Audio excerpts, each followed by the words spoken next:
ছাদের লেভেল আমরা কিভাবে করব বা কিভাবে ছাদের লেভেল নেওয়া হয় সে বিষয় নিয়ে বলতেছি। আমরা একটা ছাদের সাধারণত হাইট জানি 10 ফিট, অর্থাৎ একটা ফ্লোর থেকে একটা ফ্লোরের হাইট 10 ফিট, ছাদের উপর থেকে পরের ছাদের হাইট 10 ফিট। তো এখন এই লেভেলগুলো আমরা কেমনে নিব বা কেনই বা নিব? এই লেভেলটা আমরা নিব একটা ফ্লোরের ছাদ যখন ঢালাই হয়ে যায়, কলম করা হয়, কলমের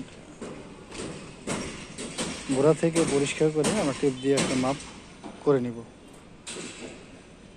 মাপটা সে হতে পারে 1000 মিলিমিটার, হতে পারে 1500 মিলিমিটার, যেটাই হোক আমরা একটা মাপ নিব। এরপর ওই রেফারেন্সে সারা বিল্ডিং আমরা ঘুরবো, সারা বিল্ডিং মধ্যে ওই ফ্লোরে ঘুরবো। তো আমাদের এইখানের যে ফ্লোর হাইটটা আছে, আমরা ফ্লোর হাইট নিয়েছি 3150, অর্থাৎ একটা ফ্লোরের ছাদ থেকে একটা ফ্লোরের হাইট 1150 মিলিমিটার। তো আমরা যদি সিঁড়ি বা লিফটের যে কলাম আছে, কলামের গোড়ায় পরিষ্কার করে আমরা কলমে দাগ দিয়ে 1000 একটা লেভেল টানবো এবং পরবর্তীতে ওইখান থেকে আমরা ওয়াটার লেভেল টেনে কলমে মার্কিং করে নেব। 3150 প্লাস 3150 তো আমার ছাদ, তো এর সাথে আরও 300 মিলিমিটার, অর্থাৎ 3100 300 3450 মিলিমিটার আমরা হাইটে এই লেভেলটা বাঁধবো। লেভেলটা বাঁধার পরে সেই অনুযায়ী কলাম ছাদের শাটারিং করব, সিঁড়ি মিলাবো, এভরিথিং কাজ এই লেভেল থেকেই হবে এবং এই লেভেলটা স্থায়ীভাবে মার্কিং করে রাখতে হবে কলমে যে আমরা এখান থেকে লেভেল নিচ্ছি এবং লেভেলের মাপটা আমরা লিখে রাখবো।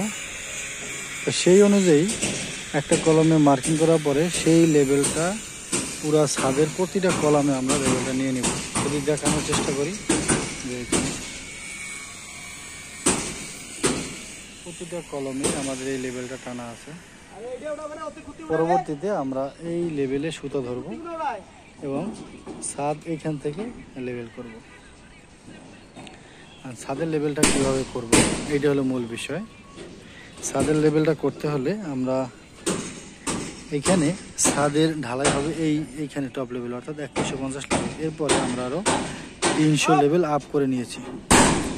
আপ করার পরে যখন আমরা এই সুতোটা টানাবো, টানানোর পরে আমাদের যেটা কাজ সেটা হলো ছাদ হলো এই ছাদ এবং বিমসহ হলো লেভেল 450, অর্থাৎ বিমসহ ছাদ 450 টপ ফিনিশিং থাকবে।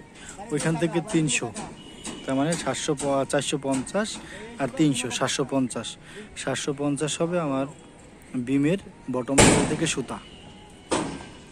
বিমের বটম লেভেলের শাটার থেকে সুতা হবে 750 আর ছাদ হবে এখানে আমরা 300 আপ করে নিয়েছি এবং ছাদ হবে 150 মিলিমিটার, তা 300 আর 150 450, অর্থাৎ এই সুতা থেকে ছাদের শাটার হবে 450 মিলিমিটার।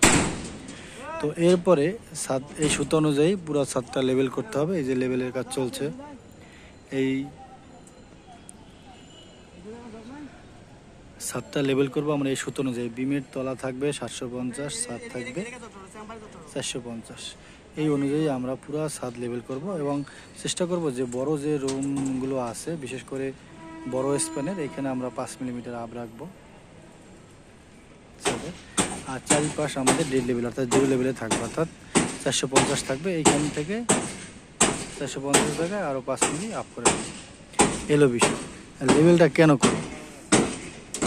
লেভেল করার মূল উদ্দেশ্য কি? লেভেল করার মূল উদ্দেশ্য হলো আমার ফ্লোরের হাইট ঠিক রাখা। সবচেয়ে বড় গুরুত্বপূর্ণ কাজ হলো ফ্লোরের হাইট যদি আমরা লেভেল অনুযায়ী না রাখতে পারি, সেক্ষেত্রে আমরা সিঁড়ি মিলাতে পারবো না। সিঁড়ি কোনোভাবে মিলানো যাবে না, কারণ আমার এই 3150 অনুযায়ী আমার সিঁড়ির রাইজারগুলো করা হয়েছে এবং এখানে প্রতিটি সিঁড়ির রাইজারের হাইট দেওয়া হয়েছে 158 মিলিমিটার। অর্থাৎ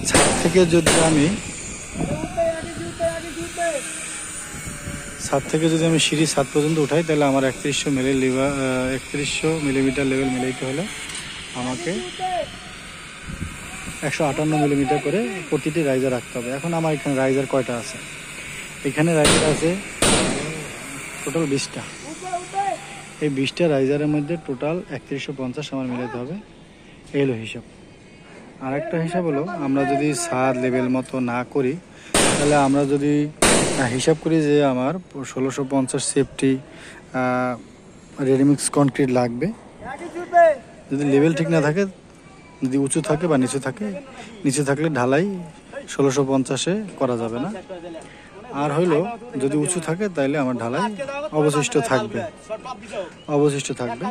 সেই জিনিসগুলো মাথায় রেখে আমাদের লেভেল করতে হবে এবং এই লেভেল অনুযায়ী সব কাজ করতে হবে। ছাদ ঢালাই করতে হবে, পরবর্তীতে টাইলস লাগাবো, ডোর ফ্রেম লাগাবো, জানালার বটম লেভেল, টপ লেভেল সব কিছু, লিন্টেল, ফল স্ল্যাব, এভরিথিং এই এক লেভেলে চলবে। যার কারণে লেভেলটা কতটুকু গুরুত্বপূর্ণ আমাদের বুঝতে হবে। তো আমরা লেভেল সম্পর্কে যে বিষয়গুলো বললাম, যদি সামারি করি, ছাদের ঢালাই নিয়ন্ত্রণ রাখা, সিঁড়ির মেজারমেন্ট ঠিক রাখা, ফ্লোরের লিন্টেল, ফল স্ল্যাব লেভেল ঠিক রাখা, চৌকাঠের লেভেল ঠিক রাখা, জানালার টপ বটম ঠিক রাখা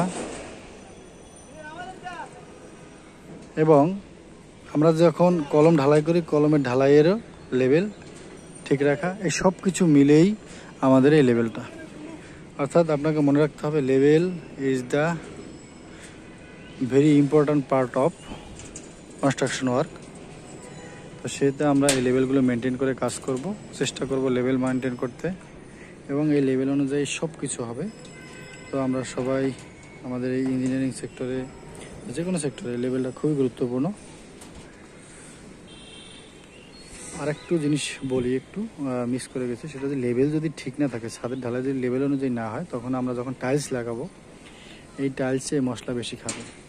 কোথাও 1.5 ইঞ্চি খাবে, কোথাও 2 ইঞ্চি খাবে, কোথাও 2.5 ইঞ্চি খাবে, কোথাও 1/2 ইঞ্চি খাবে, কোথাও খাবে না, এরকম। তাই এই জিনিসগুলো নিশ্চিত করার জন্য আমাকে অবশ্যই এই লেভেল মেনটেন করতে হবে এবং আমরা এই লেভেল একেবারে হাতে কলমে করে দেখব। একজন মিস্ত্রি যখন ছাদ লেভেল করবে, আমরা প্রতিটা পয়েন্ট, এই যে প্রতিটা সুতাটা নিয়েছে, এই প্রতিটা সুতা আমরা ভালোভাবে দেখব যাতে কোনো লেভেলে আন্ডুলেশন না থাকে বা কম বেশি না থাকে। আমরা খুব গুরুত্বের সহিত লেভেল নিব। Level is the good important part of construction, building. যাই হোক, অনেক কিছুই বললাম, তো সামারিও বলে দিলাম। তো আপনারা সবাই এই কাজটি গুরুত্বের সহিত করবেন যাতে আপনার কাজগুলো খুব সূক্ষ্ম ও সুন্দর হবে। ঢালাই থেকে শুরু করে every construction work is good, ভালো হবে। তো বন্ধুরা, আজকে এ পর্যন্তই। সাথে থাকার জন্য আপনাদেরকে অসংখ্য ধন্যবাদ। ভালো থাকবেন সবাই, সুস্থ থাকবেন, সুন্দর থাকবেন। খুদা হাফেজ।